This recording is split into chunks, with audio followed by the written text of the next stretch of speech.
So if Romney was in the room right now, would you say, hey, Governor Romney, hey, why don't you smoke a bowl? Well, we could tell them to do that. You know, it's not too late. You know, if he wants a big turn in the polls, I think coming out for legalization and smoking a joint would probably, you know, peel off a lot of Obama supporters. Hi, I'm Paul Detrick with Reason TV, and today we're talking with Steve Chapman, a longtime fixture of the editorial page of the Chicago Tribune. He also has a column with Creator Syndicate and writes for Reason.com. Steve, thanks for joining us. Nice to be here. The Tribune Company it owns a lot of media outlets, but it's also going through bankruptcy. Is this a time when the mainstream media is puttering out? Yeah, I mean, our real problem is advertising. You know, it used to be if you wanted to find a job, you got a newspaper and looked at the help wanted. You wanted to buy a car, you looked at the auto ads. You wanted to buy a house, you looked at the real estate ads. And a lot of that has migrated to the web and it's never coming back. Our task is to figure out how we can generate ad revenues online.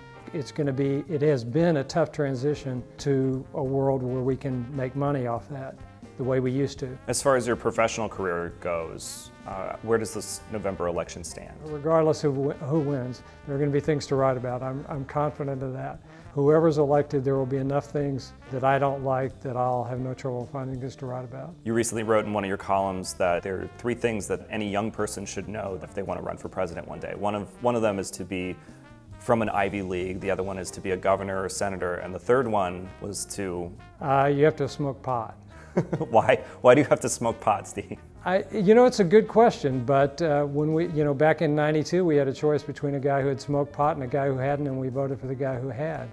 And this year, same choice. Was this just sort of an observation, or was it just, or do you see drug laws easing? Well, I mean, it's partially just the law of averages. There were not a lot of people who grew up in the last 40 years who didn't at least try it. Mitt Romney being one of the few exceptions. Most people, it doesn't bother them at all. It might actually help Romney if he could say, you know, I did try it and I did inhale. I think it would humanize him a little bit and convince people that maybe he's not as exotic as he sometimes seems. So if Romney was in the room right now, would you say, hey, Governor Romney, hey, why don't you smoke a bowl? Well, we could tell them to do that. You know, it's not too late. You know, if he wants a big turn in the polls, I think coming out for legalization and smoking a joint would probably, you know, peel off a lot of Obama supporters. Is that evidence of America becoming more libertarian? Oh, I think America's gotten much more libertarian in my lifetime. When I was growing up in Texas, you could get a life sentence for marijuana possession, believe it or not. We've had this war on drugs. It's really, I think most people would say it's a failure. They're not sure they like the alternative, but they know what we're doing is not working. Well, it's not just drugs, it's also women have equal rights.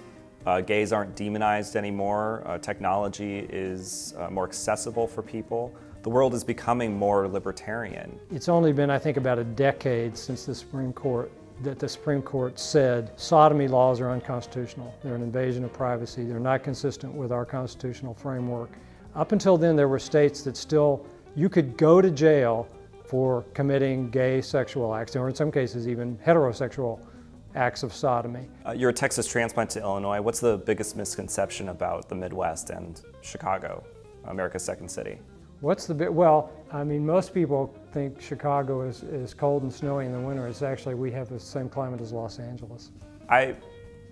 You don't believe that? I don't believe it. See, that's how stubborn this misconception is. I should come here in the winter and investigate. You should. That's the best time of year. Could we go to the beach and play volleyball? We can go to the beach in the middle of January, yeah. Yeah, I do it all the time. Are there any other misconceptions about the Midwest that we don't know about? No, I think most people understand the Midwest pretty well. I mean, you know, it's less glitzy than the coast, politically moderate than the coast, less prone to fads. You know, it's just good, solid, salt of the earth folks. That's what we are. Okay, on that, thank you, Steve, for sitting down with us. Thank you. For Reason TV, I'm Paul Detrick.